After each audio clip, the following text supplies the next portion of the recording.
Between 1935 and 1937, tensions were rising fast, and the British aircraft industry was working overtime to keep up with the Air Ministry's demands for the Royal Air Force. Of roughly 130 specifications issued in those 3 years, most dealt with fighters and their armament. One was Specification F-3735, which called for a fighter armed with 4 cannon from the outset. Bristol submitted 2 designs. The Type 153 was a single-engine concept based on the Type 146 prototype built under Specification F-534. The Type 153A looked like a cross between a Westland Whirlwind and a Grumman skyrocket, though the skyrocket did not fly until 1940.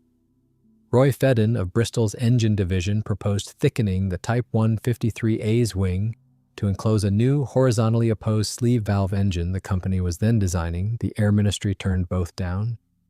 About the same time, the ministry issued Specification F-1137 for a 2-seat day and night fighter armed with 4 20mm cannon and a powered turret, meant to defend the British Isles against incoming bombers. It was expected to hit 370 miles per hour at 35,000 feet. The turret would cover the full circle, and the guns could be cranked well up or well down. Besides its cannon, the fighter was supposed to drop aerial mines onto bomber formations. Out of 6 designs, the Air Ministry picked the Boulton-Paul P-92, then scrapped that one too after building a half-scale model. Like the Type 153A, Bristol's F-1137 design had a stubby nose ending right at the leading edge of the wing. None of these cannon fighters got past the drawing board, but the exercises gave Bristol's design team valuable experience and a clear read on Air Ministry thinking. The drawing office was already flat out on the Blenheim and the Beaufort. In August 1938, after the death of Frank Barnwell, Leslie Fries took the helm of the design office. The work of those 2 engineers produced one of the most successful combat aircraft of World War II, the Beaufighter, born out of improvisation rather than long-term planning.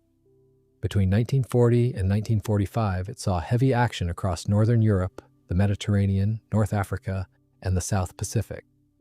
In September 1938, with the Munich crisis still fresh, Bristol's leadership realized the RAF was going to go to war without a proper heavy fighter, nothing with the range or the guns for long patrols, escort work, or night interception.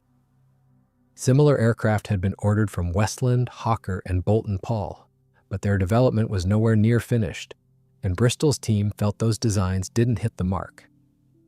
So Fries and his people proposed a fighter conversion of their existing Beaufort bomber, a stopgap that would satisfy both requirements at the same time. The Beaufort was a direct evolution of the Blenheim, ordered into production in September 1936 as a torpedo bomber, conventional bomber, and reconnaissance aircraft for coastal command. The airframe was strong enough to take much bigger engines, and the performance jump would come without a redesign. Instead of torpedoes or bombs, there was room for heavy cannon armament, and cutting the crew to 2 kept the weight within the original limits. Fries suggested swapping the Taurus engines for more powerful Hercules on the same wing, with the thrust line raised slightly so the larger propellers had ground clearance. Because the engines had to move forward, the nose ended up stopping almost level with the propeller discs, and that became the Beaufighter's most recognizable feature. The second crew member sat right behind the pilot and worked the radio and the navigation. The designers kept the full-width fuselage even though the new armament didn't require it, because that let them use the existing tooling and get aircraft out faster, and the tail section, tail surfaces, and tail wheel came straight from the Beaufort. The design proposal for the new Beaufort fighter went to the Air Ministry in late October 1938, days after the baseline Beaufort's maiden flight. The response was instant. The RAF Air Staff understood the urgent need to bolster home air defenses, and Bristol got an order for 4 prototypes. Its main advantage was that it could be rushed into production much faster than the other promising cannon fighter, the Westland Whirlwind. With Hercules 6s, the engineers put the takeoff weight at around 16,000 pounds, and they explored other versions, a 3-seat bomber with a dorsal machine gun turret, and what they called the sports model, with a slimmer fuselage. In January, each of these picked up a Bristol-type number, and 2 months later the name Beaufighter was approved, a nod to the Beaufort it came from and to the guns it carried. By July 1939, the layout of the production Beaufighter was final. The plan was to power it with the new Hercules 6, the first engine built from the ground up for 100-octane fuel. It put out 1,615 horsepower on takeoff, 1,675 horsepower at 4,500 feet, and 1,445 horsepower at 12,000 feet. But production slipped because the work went to a new shadow factory at Accrington that was still being tooled up, and the engines would clearly arrive too late for the first production aircraft. So the first batch got Hercules 3s instead, rated for standard 87-octane fuel with more modest figures: 1,400 horsepower on takeoff, 1,425 horsepower at 1,500 feet, and 1,270 horsepower at 15,000 feet. Bristol expected constant speed throttles to be scarce, so the first aircraft got de Havilland propellers instead. The armament was devastating: 4 20mm Hispano cannon in a single row in the lower nose, fed by 60 round drum magazines the observer had to change by hand in combat, while engineers worked on a better feed. That was the aircraft the specification was written around, and on July 3, 1939, a contract was signed for 300 aircraft, including the 4 prototypes already built. The Air Ministry needed Hercules engines for high-priority bomber programs, so it required the whole power plant to be a compact, easily replaceable unit, with the Rolls-Royce Griffin as a backup. By then, the first prototype was assembled and ready to fly. Because so much of it was Beaufort, it had taken only 6 months from the first drawing to a finished aircraft. The first prototype took off from the Bristol Aeroplane Airfield at Filton, just north of Bristol, on July 17, 1939, flown by Chief Test Pilot Cyril Ewins on Hercules 1 SM engines, forerunners of the Hercules 3. The second also flew unarmed on Hercules 1Ms, similar to the production Hercules 2, and optimized for low altitude, producing 1,375 horsepower at 4,000 feet. The third carried full military gear, cannon, a heavy armored windshield, a gun camera on the cockpit roof, a radio aerial, internal armor plating, and an oxygen system, with the standard production Hercules 3s. The fourth got Hercules 2s and went off for armament trials. On paper, a Hercules 3 Beaufighter should have managed 335 miles per hour at just under 17,000 feet, but the fully equipped third prototype could only reach 309 miles per hour at 15,000 feet, and by the middle of 1940, people were starting to wonder whether the thing was worth having. That prototype went to the A&AEE at Boscombe Down for service trials in June. Bristol's engine division proposed the more powerful Hercules 6 in low drag, tight-fitting cowlings cooled by reverse airflow, but the cowlings were expected even later than the engine itself, which was what everyone had wanted all along. The Griffin offered better performance than the Hercules 3, 1,730 horsepower at around 1,000 feet, and 1,490 horsepower at 17,000 feet. But Griffin deliveries slipped even further behind than the Hercules 6, which did not start arriving until the second quarter of 1942. The Admiralty also earmarked every early production Griffin strictly for its own Fairey Firefly. So the Air Ministry decided that half the Filton output would get Rolls-Royce Merlin 20s, which opened the way for a further contract for 1,218 fighters. They wanted a ready-made Merlin power egg, the same self-contained installation used on the Lancaster's outer nacelles, and that meant an adapter bay and slightly raised nacelles. Bristol called the Merlin aircraft the Type 166. The RAF called it the Beaufighter Mark II. The Hercules aircraft was the Type 156 Beaufighter Mark I. Further work on the streamlined Type 158 was meant to lead to the Mark III and Mark IV, powered by Hercules and Griffin engines respectively. The first 3 production aircraft were kept as testbeds for the Mark II, but a German raid on Filton on September 25, 1940, destroyed the third, along with several finished Mark I's. The first experimental Mark II with a Rolls-Royce Merlin 10 made its maiden flight at Hucknall in July 1940, and the second prototype followed soon after. That summer, both went to Filton, and by year's end they were handed over to the Royal Air Force. Testing went smoothly and needed no big changes, just a dorsal fin extension and a stiffer elevator circuit. They also swapped the Beaufort's Vickers undercarriage for Lockheed legs with longer oleo travel. The aircraft was only going to get heavier, and night landings tended to be arrivals rather than landings. That left the nacelles sitting lower, so the propellers were cut down 3 inches to 12 feet 9. The Beaufighter was an all-metal mid-wing monoplane. The wing came in 3 pieces, built around a massive center section that was the backbone of the whole aircraft, with the outer panels, engine nacelles, nose, tail, and main landing gear legs all bolted to it. The fuselage was a semi-monocoque, with the bottom longerons beefed up to take the recoil of the 4 cannon. Control surfaces were fabric-covered, the main gear retracted rearward into the nacelles, and the crew climbed in through belly hatches in the floor that doubled as bailout exits. After the first 50 aircraft, standard armament was upgraded with 6 .303 Brownings, the standard British rifle caliber, 2 in the port wing and 4 in the starboard, making it the RAF's most heavily armed fighter of World War II. Filton kept building up, and the contract spread beyond it. 2 batches of 500 aircraft each were ordered from 2 new shadow factories, Ferry Aviation at Stockport near Manchester and Bristol at Weston-super-Mare. The first production, Beaufighter Mark I, was handed over to an operational squadron on July 26, 1940, and another 5 followed the next day. Delivery rates kept climbing, and by the end of the year, over 100 fighters had gone to frontline units. Orders were also placed for 300 Beaufighters from Vickers Armstrongs in 1939 and 250 from Boulton Paul in 1940, but both contracts were canceled before production began. To convert quickly, Fighter Command picked 4 squadrons already flying Blenheim 1Fs by day and by night, and started converting them. They began receiving Beaufighters on September 2, 1940, 25 Squadron at North Weald, 29 at Digby, 219 at Catterick, and 604 at Middle Wallop. 6 days later, a 5th unit, 600 Squadron at Hornchurch, got its first.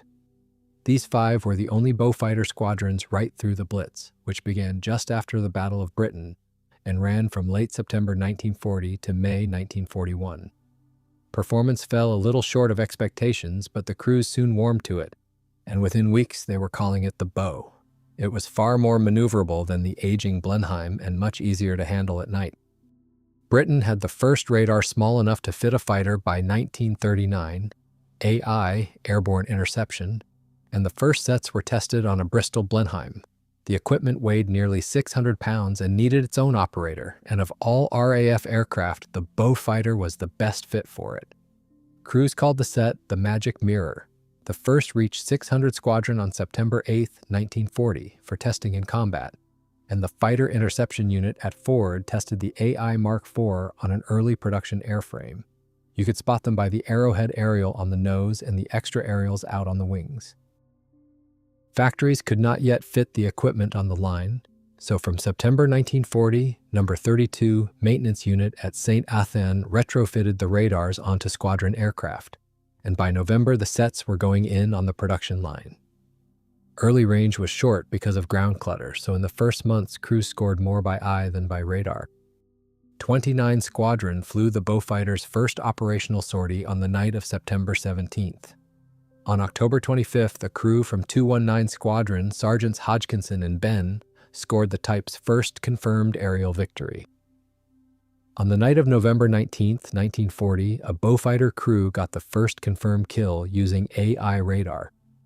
On patrol, Sergeant Phillipson picked up a contact about 3 miles north and called it through to his pilot, Flight Lieutenant John Cunningham.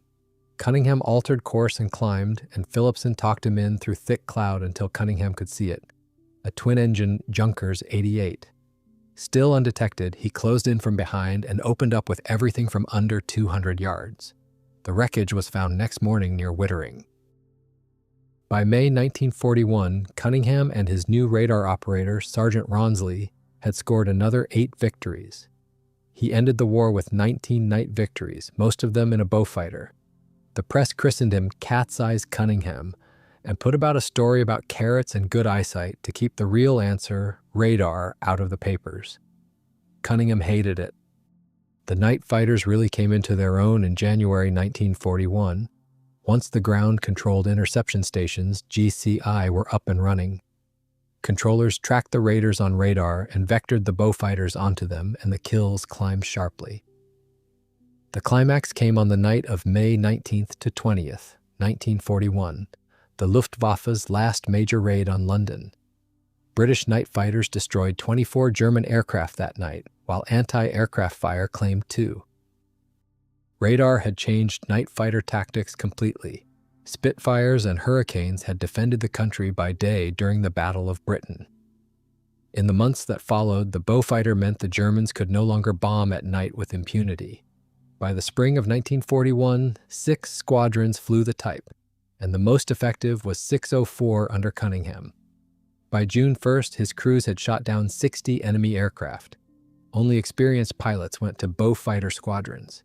You needed 600 hours in your logbook, 30 of them on instruments, and 40 night landings. Even so, accidents were common. The Beau was demanding to fly. It wasn't stable in roll or in yaw, and pilots complained about a slow wallow that got worse the faster you went downhill. A large span twin fin tail unit was fitted to a production Mark I as a temporary fix, but it never went into production. The simpler answer was 12 degrees of dihedral on the tailplane, tested on the Mark I and standard from the Mark VI, after which night fighter pilots complained that the aircraft had become too stable to maneuver well. Flying accidents killed more night fighter crews than the enemy ever did. In total darkness, the Germans could barely find a night fighter, let alone shoot one down, so combat losses stayed very low. Both shadow factories were now delivering. The first Stockport aircraft flew on February 7, 1941, the first from Weston on February 20th, and the first production Mark II from Filton on March 22nd, with 200 assembled at the parent works by May. Mark II deliveries began in April with 600 Squadron, and more units converted through 1941 and into 1942, while surplus aircraft formed new squadrons. Early Mark I's went to 68, 141, 153, and 256 squadrons at home, 460 and 89 in the Middle East, and 27 and 176 in India. The Mark II went to 96, 125, 255, and 488 squadrons at home.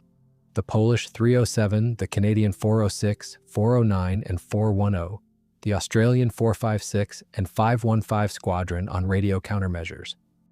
Bristol had its own belt feed ready by May 1940 and could have fitted it from the 51st Aircraft. The Ministry of Aircraft Production chose a French design instead, the Châtellerault, and it did not reach the line until the 401st machine. When it did, it finally spared the observer wrestling 60 round drums in the dark. The Mark III and Mark IV were shelved as wartime demand pushed everything toward what could be built fastest. 2 Mark Vs, converted from Mark IIs, left Filton in March 1941 with the wing guns and 2 nose cannon removed and a power-operated Bolton-Paul turret behind the pilot. Both went for trials with 406 and 29 squadrons. Losing 2 of the nose cannon cured the nose-down pitch when the guns fired, but the turret left the crew no way out through the belly hatch. An experimental Mark I at Filton was fitted with Hercules 6s early in 1941, and the 3rd and 4th Weston airframes went the same way as prototypes for the next variant. Filton turned out 450 Mark IIs, including the prototypes. The Beaufighter Mark VI-F went into full production in October 1941. Along with the tailplane dihedral, it had the more powerful 1,670 horsepower Hercules 6, which lifted top speed to 332 miles per hour at 15,500 feet, with a cruise of 243 miles per hour. In December, these aircraft began receiving AI Mark VIII radar, a parabolic dish behind a thimble radome on the nose. As a night fighter, that was as good as the Beaufighter ever got. From 1943, the faster Mosquito gradually replaced it, and the last Mark VI-Fs were pushed back from frontline squadrons to training units in late August 1944. The Beaufighter's range also made it useful for escorting Bomber Command's night raids over Europe, carrying Serate, a Homer that locked onto the emissions of German night fighter radar, and flew the Beau straight down the beam. The summer of 1943 brought the first fights with Messerschmitt 110s carrying Liechtenstein radar, and on the night of September 7th to 8th, crews from 141 Squadron shot down 13 German aircraft over the Netherlands for the loss of 3 of their own. In March and April 1943, the United States Army Air Forces received more than 100 Mark 6Fs with AI Mark 7 and Mark 8 radar behind the same thimble radome. By that summer, 4 night fighter squadrons of the 12th Air Force, the 414th, 415th, 416th, and 417th, were fully equipped with the type. Training was set up in Britain alongside experienced RAF units, because most of the American crews had come out of basic training at home, and hardly any of them had ever been near a Beaufighter. Earlier that spring, the bulk of all 4 squadrons had shipped from Britain to Algeria.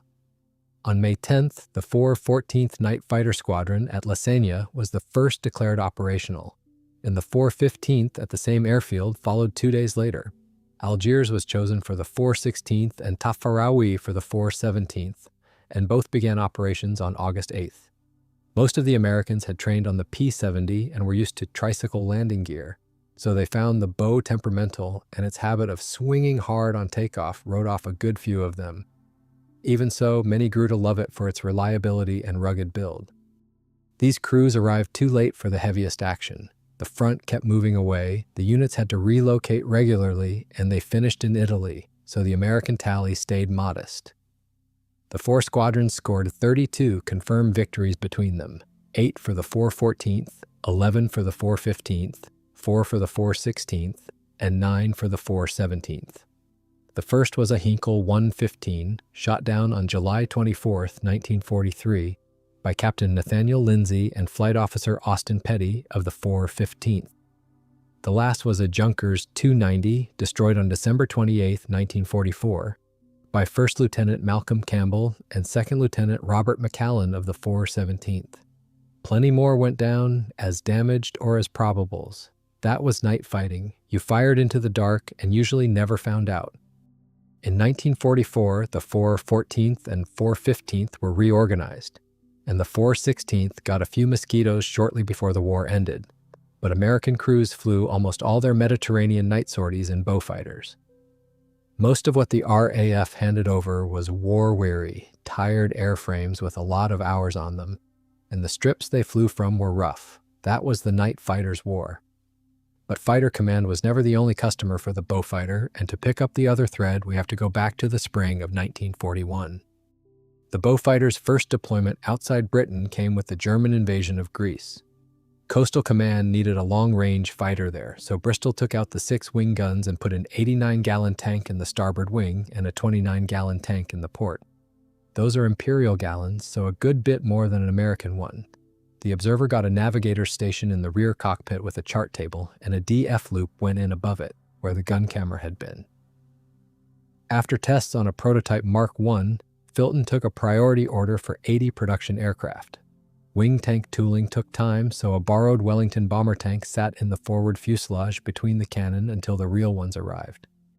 The Coastal Command variant, with removable desert survival gear, became the Mark I CC for Coastal Command, F for Fighter Command on the night fighters.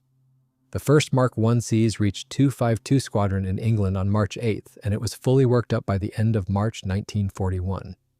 It opened its account on April 16th, shooting down a Focke-Wulf Condor on a reconnaissance flight. 16 of its Beaufighters were in Malta by the first week of May and in Egypt by the end of the month. 143 Squadron followed in June 1941 as the 2nd Coastal Command unit, and by year's end, 272 Squadron had joined in the strike roll, with 46 and 89 squadrons on night fighters. All Merlin-powered Mark IIs were night interceptors, including the Fleet Air Arms. 252 Squadron's success pushed Weston and Ferry onto the C model, while Filton went back to the F once that Coastal Command batch, and 15 for Australia were out of the way. Of 954 Mark Is built, Filton produced 268 F and 97 C, Ferry 25 F and 300 C, and Weston 260 F. Production then moved to the Mark VI, with Hercules 6s replacing the Hercules 3 or 11. With a 50-gallon tank in the starboard bomb bay and a 24 in the port, the Mark VI-C ranged up to 1,808 miles, a good 300 miles more than the Mark VI-F. Fighters worked high, with centimetric AI Mark VI and Mark VII radars in the nose radomes. while strike aircraft worked under 500 feet on the Hercules 17, built for low altitude. From 1942, Coastal Command replaced Mark 1Cs with Mark 6Cs, and new squadrons went after shipping and U-boats in the North Sea and the Bay of Biscay. Early that year, the Air Staff wanted something to replace the Beaufort. The Beaufighter was about the same size and better in every respect, except that it couldn't carry a torpedo. Engineers hung a modified torpedo with an aerodynamic tail shroud under the fuselage, and Fairey-Youngman air brakes became standard. Clearance came on April 13, 1942. A Weston-built Mark 6C, modified to take a British 18-inch or American 22.5-inch torpedo, was ready for trials by April 24th, finished Filton test flights by May 8th, and went to the Torpedo Development Unit at Gosport. It crashed soon after from an engine failure, but the conversion had proved itself, and Coastal Command ordered 16 for a trial squadron. In late 1942, 254 Squadron got them for training on Weston Mark 6 airframes, 50 in all, as an interim torpedo fighter, ITF.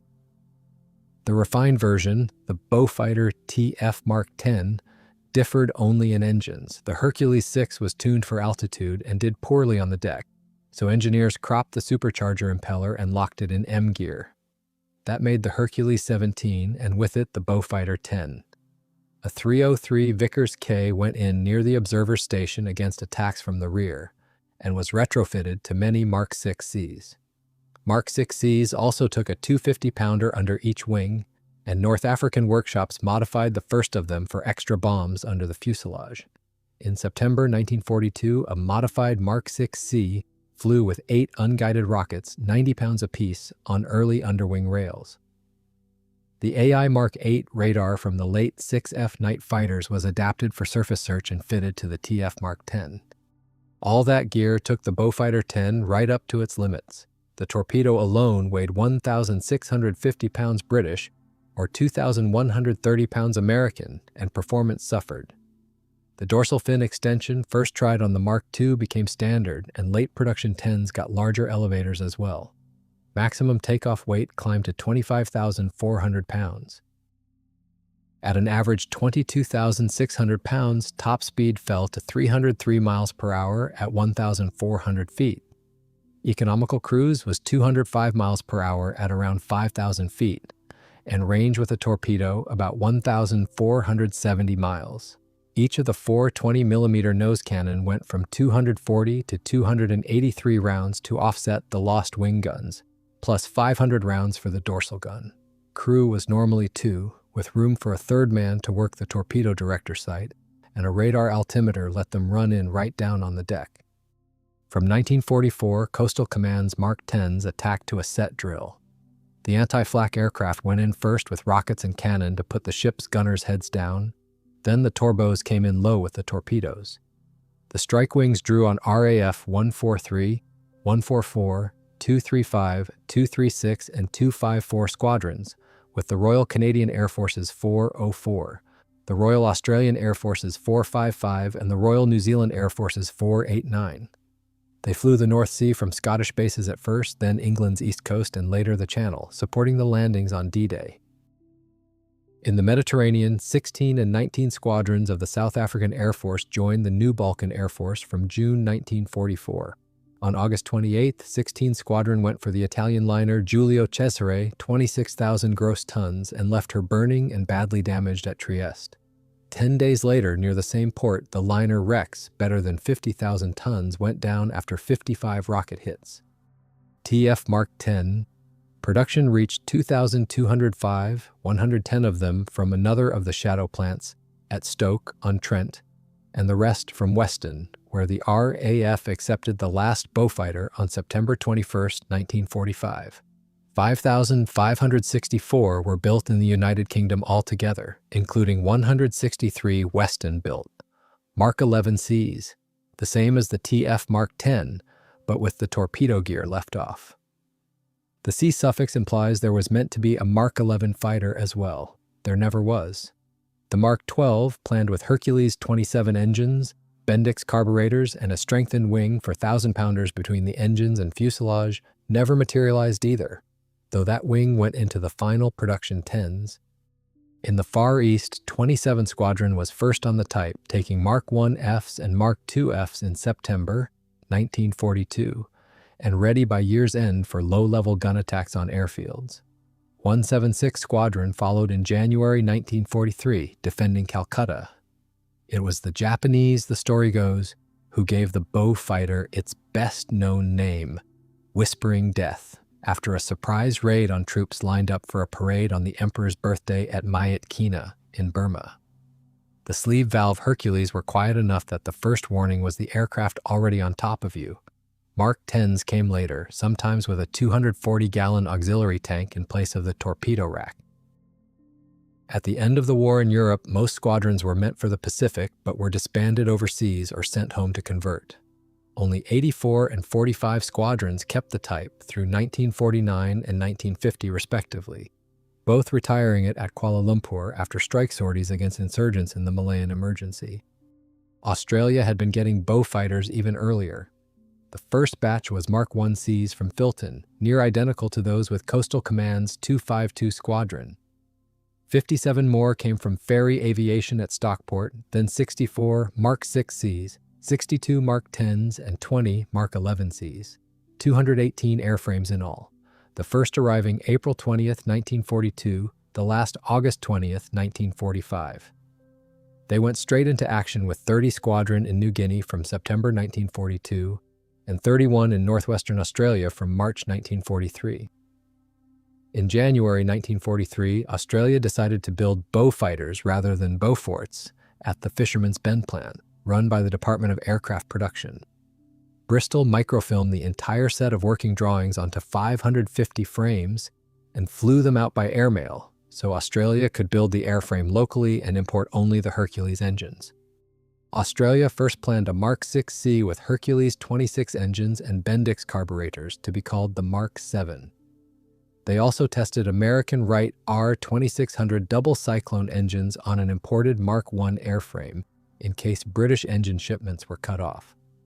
That work, with proposals for dive brakes and rocket rails, carried the designations Mark VIII and Mark IX, but the Hercules kept coming through, so Australia built the British TF Mark X instead.